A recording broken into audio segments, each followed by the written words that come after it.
my friends, welcome back to episode 5, No Bullshit with Alex Willis, the go-to source for leadership development in the construction industry. Welcome to the level. Let's jump right into the level. So, in our last segment, we talked a little bit about how we view people in society, right?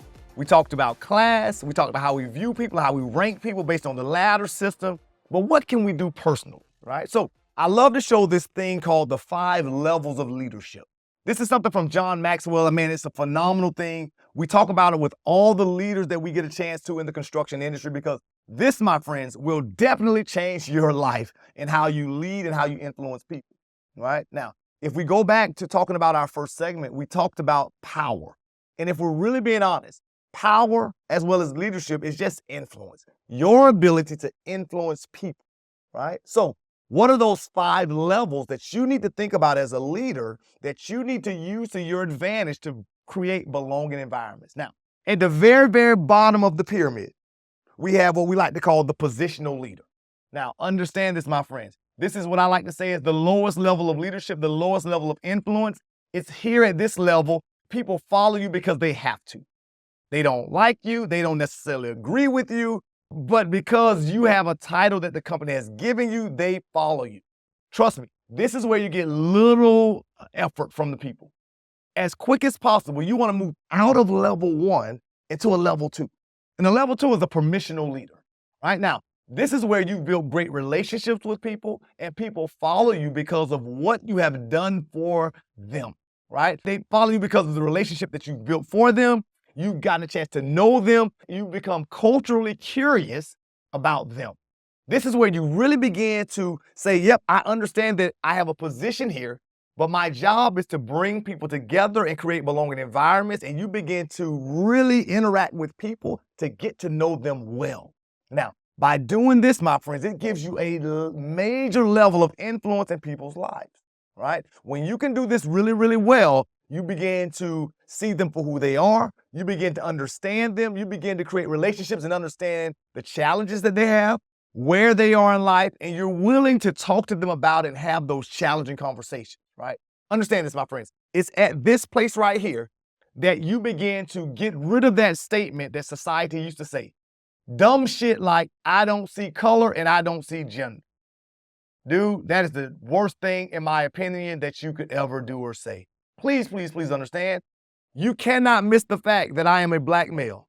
By you saying you don't see color, you negate my entire experience and what things I may go through on the construction job site, in life. Now, I'm not saying you necessarily have to treat me differently as a result of it, but you have to see it. You have to see it and say, wait a minute, Alex may face some challenges because of this, because of that. By seeing that, understand that's doing a great job at that level 2 of creating great relationships. And at that point in time, people begin to follow you and listen to you on your team, and they give you permission to lead them. Now, it's at that point, my friends, at a level 2, that you have to act fast, right? Now, it's as if someone has given you the keys to the car, and they're saying, hey, listen, I trust you. I feel safe with you. You're creating a belonging environment. Hey, I'm willing to follow you.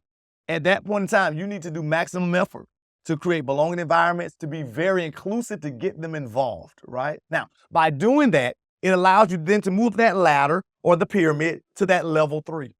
And what's a level 3 leader? Well, level 3 is what I like to call a production leader.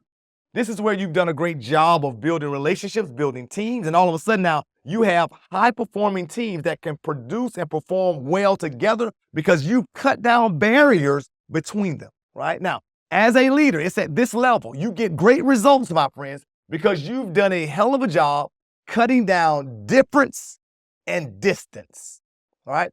Difference and distance. You have to do that well to have high-performing teams. Now, I know what you're thinking. Alex, what the hell does difference and distance have to do with diversity, equity, and inclusion and belonging? It has everything to do with it, my friends. This is what I like to call the soil that helps us create phenomenal environments for teams. I want you to think about this. The higher the difference, the more I feel different, and the more you create an environment to make me or anyone on your team feel different, it creates a gap. the more distance you create between people. Hey, you go over there. Hey, you're this title. Hey, you can't talk to that person. When you begin to create barriers between people because of ethnicity, because of age, because of job title, because of skill set, you begin to create distance. So when I feel different and I have distance, my friends, all of a sudden, man, we have huge environment of exclusion. So as a leader at this level 3, you want to do a hell of a job, doing a great job of creating less distance and small difference. If you can do that, you can begin to galvanize your team, bring them together, and people begin to work together really, really well. Here's the other thing we realize at level 3, my friends, that people love winning. It's something about winning teams that people love, right? It's the same thing in corporate America. It's the same thing in our industry, in the construction industry. If you are a production leader who works on great projects, you make a shitload of money, you succeed quite frequently, trust me, people want to be on your team, and it gives you a level of influence because of the results that you've gotten for the company that you can then use that to create belonging environments and create places where people feel like they are a part. You can lose your influence. Now, here's the tough part about this. Most of our leaders in construction cap out at level 3. They never make it to the top 2 tiers of the pyramid. And oftentimes I have leaders ask me, why is that, Alex? Why is it that in our industry, we typically don't make it to level 4 and 5? And here's why, my friends. Part of it is, if we're being honest, our industry is all about results and numbers. So oftentimes leaders, if they're hitting their results and they're getting their numbers, they say, well, why do I need to go any further? Why should I do more? The other piece, my friend, is that oftentimes incentives stop at level 3. Oftentimes you don't get paid to go to the top 2 levels, right? Those are things that you take on yourself to really begin to do other things. And so because of that, people tend to stay at that level 3. The other reason they stay at level 3 is because oftentimes in our industry, we tend to have what I like to call an old mindset, not necessarily a growth mindset, but we kind of stay stagnant in our ways, right? And we don't think that there's enough success for everyone. And so therefore, we hoard our secrets. We hoard our secrets. We keep them to ourselves. Instead of sharing our knowledge, giving things away in the construction industry, we say, hey, listen, so that I can have a leg up on Jim or on Sally, I'm not going to help them in their career. I'm not going to tell them the secrets that I know, right? We don't realize this, though. Truth be told, true power lies in the top 2 levels. The next level, level 4, is people development. I'm going from just being a production leader, from just getting results, to actually developing people and investing in people to help them become the best that they can be. This is where we really begin to take the bull by the horns when it comes to inclusion. We're making sure that all people have fair chances. We're giving them opportunities. We're setting them up for success. We're trying to get them promotions. We're doing everything that we can to make them the best that they can be. And at this level, my friends, people follow you because of what you have done for them. I want you to think about it for a second. It's at this level that true leaders understand the more power you give away, the more power you get. Give you a visual example. Oprah Winfrey. I guarantee you, if Oprah called Dr. Phil or Dr. Oz at any given time, they would drop what they're doing to come help. Why? Because she was a level 4 leader in their life. She helped build their careers. She was a champion to get them to where they are today. She gave power away. She used her influence. She used her network to give it away to invest in others. When we talk about creating belonging environments that are inclusive, the level 4 leader, man, you get people to run through brick walls for you because of what you've done for them. Now, at the very, very top, at the pinnacle of the triangle, is this thing called respect. It's at this level that people begin to follow you simply because of who you are and what you stand for. They may not know the project that you're working on. They may not know how long the project is going to last. All they know is that you are involved and your reputation is so strong, you've done a great job of creating belonging environments, you've been an inclusive leader, to the point that this group wants to come and follow you. If we can begin to do this really, really well, my friends, we really begin to have an impact and an influence on the entire environment. Now, what does this look like? Well, it doesn't require money. It doesn't necessarily require a ton of resources. I want you to think about it.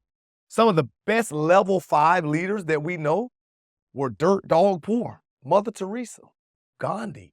But they had people willing to follow them to the ends of the earth. Why? Because of who they were, because of what they stood for, right? The level 5 leader is a leader that truly respects others and others give respect to them, right? So I want you to think about this. I need you to think about this. Where are you on this list? If you really had to grade yourself, level 1 through 5, a positional leader, permission where you build relationships. Are you a production leader? Have you really begun to branch out and develop people at a level 4 where you're developing people? Or are you up there at the very, very top, level 5, right? I hear people all say all types of things. Leaders tend to do one or two things when I ask that question. One, they tend to underrate themselves. Alex, I'm a 0.5, man. I just low, woe is me. I'm just this lowly leader, right? So I want to challenge you. Don't do that shit to yourself. You're better than that. But don't do what people do on the opposite side either. I've had some leaders say, dude, I'm a 7. I'm like, dude, the fact of you saying that shit, bro, means you are way down on the list, guaranteed, right? So it's important for you to self-evaluate yourself. But what's more important is this. What's more important is that you really begin to dive deeper and ask your team. Ask those around you. Say, hey, listen, from a scale of 1 to 5, right? 1 being the lowest, 5 being the highest, where would you rank me? Here's why that's important, my friends, because their perception of you is your reality. You need to see where you are and understand that this is either going to give you the power to influence belonging environments, or you may be crippling yourself, hindering high-performing teams and bringing people together because of your level of influence, right? So grading yourself out helps you do a hell of a job of understanding where you are. Now, the higher you go up on that list, the easier it will be to gain influence over others, right? Now, please understand.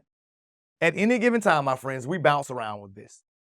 If you start a new position, if you start with a new company, please understand you go back to 1 usually. And we have to work our way back up with new teams. As long as, I like to give this advice, as long as you are staying between level 2, 3, 4, and 5, you're dancing between those quickly, you're doing a hell of a job of creating a belonging environment. Now, here's the deal. We all strive, though, for the very, very top, to be respected, right? That's what you want to be, respect. Now, but what the hell is respect? What is respect? In order to get there, we have to really understand what it is, how to get it, and then how to give it to people. So in our next segment, my friends, we're going to really begin to dive in and talk about that top level tier. What the hell is respect? What is it? What does it look like? How do you get it? Do other people deserve it? Can people lose it? Is it important to build environments? And understand, we're going to really talk about that in the next segment of the foundation. We're going to build a strong foundation to talk about respect. So I look forward to seeing you in the next segment. So I want to thank you for tuning in to No Bullshit with Alex Willis, the go-to source for leadership development in the construction industry. Now, be sure to subscribe to YouTube and your favorite podcasting platform so that you can be notified when we release new episodes, right? Now, for those, I want to challenge you to leave a comment. We want to hear what you think about the show. I also want to challenge you to leave some comments of some leadership challenges you may be seeing and facing at work. Because remember, we're here for you.